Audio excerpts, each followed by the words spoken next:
இனிமே நாம தொடர்ந்து அடிச்சு ஆடணும்.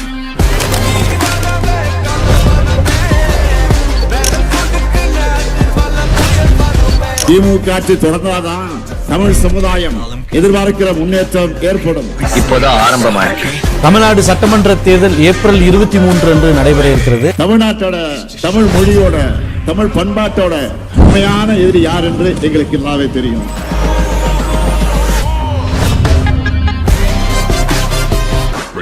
இந்த முத்துவேல் கருணாநிதி ஸ்டாலினும் எங்க திமுக இருக்கிறவரை பாஜகவால் தமிழ்நாட்டை ஆள முடியவே முடியாது.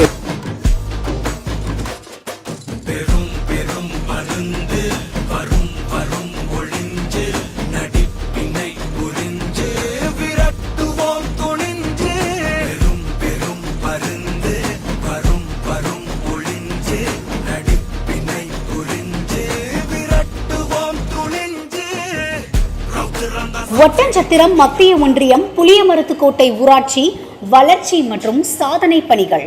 வணக்கம், என் பேர் மணிபாரதி. திண்டுக்கல் மாவட்டம் ஒட்டன்சத்திரம் சட்டமன்ற தொகுதி புளியமருத்துக்கோட்டை ஊராட்சி புளியமருத்துக்கோட்டை பேசுகிறேன்.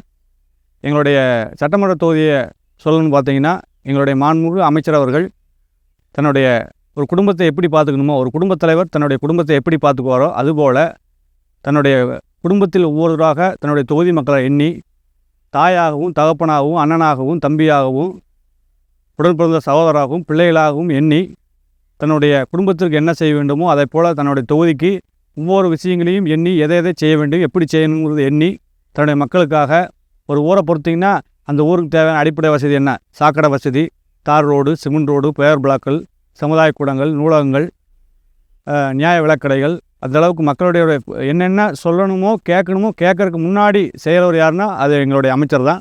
தமிழ்நாட்டிலே ஒரு சிறந்த ஒரு தொகுதி எதுன்னு பார்த்தீங்கன்னா அது எங்களோட தொகுதியாக தான் நாங்கள் சொல்கிறோம். அமைச்சர் அவர்களும் அந்தளவுக்கு எங்களுக்கு செஞ்சுருக்காங்க. மக்களின் அடிப்படை தேவைகளான கல்வி, சுகாதாரம், இருப்பிடம் மற்றும் சாலை வசதிகளை மேம்படுத்தி ஊராட்சியை தன்னிறைவு பெற்றதாக மாற்ற ரூபாய் 15.91 கோடி மதிப்பீட்டில் பல்வேறு திட்டங்கள் செயல்படுத்தப்பட்டுள்ளன.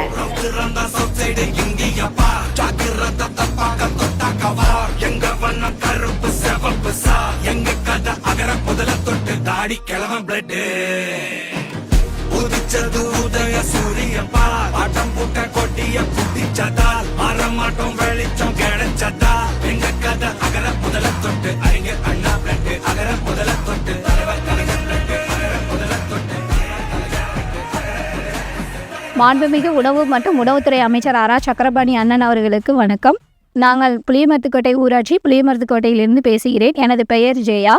2 வருஷமாக எங்கள் ஊரில் தண்ணீர் வசதியே இல்லை. இப்போ காவிரி கூட்டு குடிநீர் திட்டம் மூலமாக எங்கள் ஊருக்கு தண்ணீர் வசதி ஏற்படுத்தி கொடுத்த அண்ணன் அவர்களுக்கு மிகவும் நன்றி. எங்கள் ஊரில் தொடக்க வேளாண்மை கூட்டுறவு வசதி சங்கம் சிறிய கட்டிடமாக இருந்தது. இப்போ மேம்பட்டு பெரிய கட்டிடமாக சிறப்பாக பண்ணி கொடுத்துள்ளார்.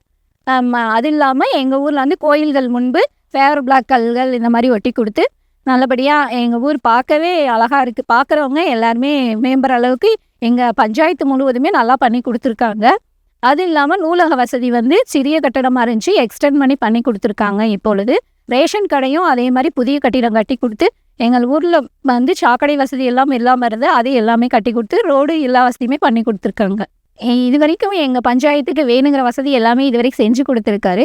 இனிமேலும் அடுத்து வர ஆட்சியிலையும் அவர் தான் வரணும்னு அனைத்து மக்களுமே விரும்புகிறார்கள். அடுத்து அவர் தான் வருவார்னு எங்களுக்கும் எல்லாருக்கும் நம்பிக்கையும் இருக்குது. அடுத்து இனிமேல் எங்களுடைய தேவைகள் எதுவும் சொல்கிற அளவுக்கு இல்லாத அளவுக்கு வேணுங்கிற வசதி எல்லாமே செஞ்சு கொடுத்துருக்காரு. அமைச்சர் அவர்களுக்கும் முதல்வர் அவர்களுக்கும் நன்றியை தெரிவித்துக் கொள்கிறேன். வணக்கம், என்னுடைய பேர் யஷ்வந்த். நான் ஒட்டன்சத்திரம் ஊராட்சியை சேர்ந்தவன், ஒட்டன்சத்திரம் ஊராட்சி ஒன்றியத்தை சேர்ந்தவன். எங்களோட ஊராட்சியில் புளியமருத்துக்கோட்டை ஊராட்சி என்னோடய ஊர். நான் இளைஞர் சார்பாக தான் நான் எங்கள் அமைச்சரும் எங்களுடைய முதலமைச்சரும் எங்களுக்கு செஞ்ச நலத்திட்ட உதவிகளை நான் சொல்ல வந்திருக்கேன். அதனால் நாங்கள் பயனும் அடைஞ்சிருக்கோம். இப்போ எங்களை மாதிரி இளைஞர்கள் எல்லாருமே விளையாட்டுனால தான் ஃபஸ்ட்டு அவங்களுக்கு என்ன ஒரு ப்ரிஃபரன்ஸ் அவங்க கேட்பாங்க அப்படின்னு சொன்னால், விளையாட்டை நீங்கள் முன்னெடுத்தால் தான், விளையாட்டின் மூலமாக தான் கல்வியே இலவசமாக நமக்கு கிடைக்குன்ற ஒரு இதுவும் இருக்குது. அதனால நாங்கள் ஸ்போர்ட்ஸ் பர்சன்ஸ் நாங்கள் சொல்கிறோம். ஸ்போர்ட்ஸ் பர்சன்ஸ் எல்லாருமே ஈஸியாக போய் விளையாடணும், எல்லா விளையாட்டுலையுமே கலந்துக்கணும், எல்லாத்துலேயுமே பார்ட்டிசிபேட் பண்ணணும். நம்ம மாணவர்கள் தமிழ்நாட்டு லெவலில் மட்டும் இல்லாமல் இந்தியா லெவல்லையும் ஜெயிக்கணுன்றதுக்காக எல்லாருமே நிறைய ஸ்போர்ட்ஸ் ப்ரிப்பேர் பண்ணிக்கிட்டு இருக்காங்க, ப்ராக்டிஸும் பண்ணிக்கிட்டு இருக்காங்க. அதுக்காக நம்ம மாண்புமிகு உணவு மற்றும் உணவுப் பொருள் வழங்கல் துறை அமைச்சர் அவர்கள் விளையாட்டு மைதானம் கேதரூமில் கட்டி கொடுத்துருக்காங்க. அங்கே நிறைய மாணவர்கள் மட்டுமல்லாது படித்து முடித்த இளைஞர்களும் போய் டெய்லி ப்ராக்டிஸ் பண்ணி அவங்களோட ஸ்ட்ரென்தன் பண்ணிக்கிட்டு அவங்களோட கெரியரை வந்து ஸ்ட்ரென்தன் பண்ணிக்கிட்டு அதன் மூலயமா நிறைய விளையாட்டு போட்டிகளை கலந்துக்கிட்டு நாட்டுக்கு பெருமை சேர்த்துட்டு வந்துக்கிட்டு இருக்காங்க. அதே மாதிரி நான் வந்துட்டு ஒரு பிஇ ஹோல்டர். இப்போ வந்துட்டு எனக்கு நெக்ஸ்ட் என்ன பண்ணணும் அப்படின்னு சொல்லிட்டு ஒரு ஐடியா இல்லாத போது அதுக்கு வந்துட்டு நீங்கள் போட்டித் தேர்வு எழுதுங்க. போட்டித் தேர்வு வந்துட்டு நீங்கள் படித்து டிஎன்பிஎஸ்சி, யூபிஎஸ்சி இது மாதிரி சிவில் சர்வீஸ் எக்ஸாமினேஷன், சென்ட்ரல் வர எக்ஸாமினேஷன், குரூப் எக்ஸாமினேஷன், ஆர்ஆர்பி இந்த மாதிரி எல்லா எக்ஸாமும் நீங்கள் ப்ரிப்பேர் பண்ணிங்கன்னா உங்களுடைய கல்வி மட்டும் இல்லாமல் உங்களுடைய வாழ்க்கை தரமும் உயரணும்னு சொல்லி காலாஞ்சிப்பட்டியில் எங்களுக்கு போட்டித் தேர்வு மையம் ஏசி வசதியுடன் கூடிய போட்டித் தேர்வு மையம் ஏற்படுத்தி கொடுத்துருக்காங்க. அதன் மூலியமாக அங்கே பயிற்சி பெற்று நிறைய மாணவ மாணவிகள்லாம் வந்துட்டு அரசு தேர்வில் வெற்றி பெற்று அரசு பணிக்கும் போயிருக்கிறாங்க. அதை வந்துட்டு ஒரு ஆணித்தனமான சான்றுடனே எங்கள் அமைச்சர் வந்துட்டு சொல்லியிருக்காங்க எல்லாத்துலேயுமே.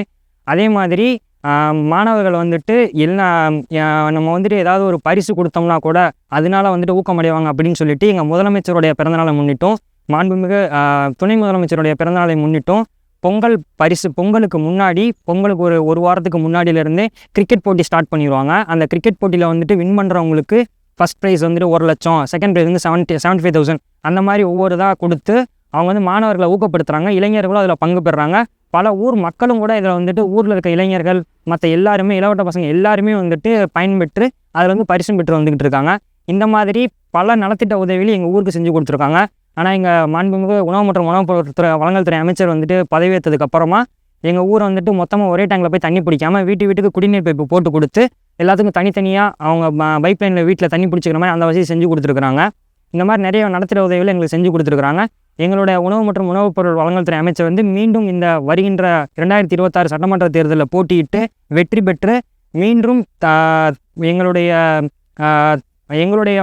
ஒன்றியத்தை மட்டுமல்ல தமிழகத்தையும் உயர்த்துவார் என்ற நம்பிக்கையுடன் நான் எதிர்பார்த்து கொண்டிருக்கிறேன். நன்றி. புளியமரத்துக்கோட்டை ஊராட்சி. என் பெயர் தேஜாஸ்ரீ. நான் கோடங்கிப்பட்டி. எங்கள் ஸ்டாலின் தாத்தா எங்களுக்கு வந்து காலை உணவு திட்டத்தை அமர்த்தி கொடுத்துருக்காங்க. நான் தினமும் அங்கே தான் சாப்பிட்றேன். எங்கள் ஸ்டாலின் தாத்தாவே மீண்டு வரணும். எங்கள் ஸ்டாலின் தாத்தாவுக்கு நன்றி. கல்வி மற்றும் சமூக மேம்பாடு மதிப்பீடு ரூபாய் 3.69 கோடி. சாலை மற்றும் போக்குவரத்து வசதிகள் மதிப்பீடு ரூபாய் 8.81 கோடி.